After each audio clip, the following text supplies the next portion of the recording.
L'objectif du livre était de faire une sorte de journal d'observation, un journal de bord, bon, journal de bord de loin, parce que je n'étais pas à Gaza, mais de retracer cette année épouvantable que les Palestiniens ont vécue, du 7 octobre 2023 au 7 octobre 2024.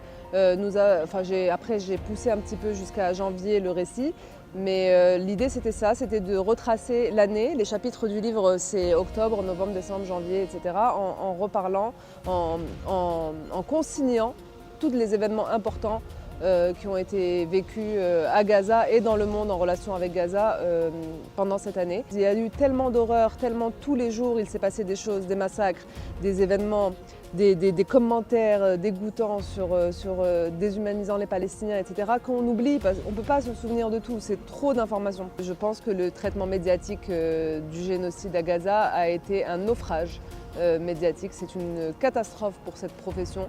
Le deux poids deux mesures opéré par les politiques a été repris tel quel par les médias dominants en Occident. Et c'est très grave parce qu'il y a, disons, une très grande partie de la planète qui se retrouve déshumanisée, qui se sent déshumanisée, qui sent que la vie des Palestiniens n'a pas la même valeur que la vie des Ukrainiens, par exemple, ou des Israéliens. Dans la plupart des cas, dans les médias dominants, pendant des mois et surtout les premiers mois du génocide, ça a été 100%, 90% pro-Israël, à focaliser sur cette journée du 7 octobre, une journée sans fin,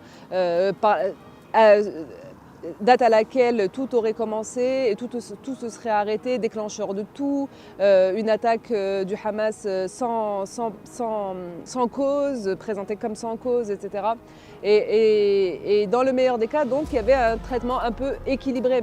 Mais en fait, l'argument qu'on peut opposer à ça, c'est que la situation n'est pas équilibrée. Dans une situation aussi asymétrique, dans une situation coloniale, on n'a pas le droit de présenter les choses de manière comme s'il s'agissait d'un conflit banal entre deux armées régulières.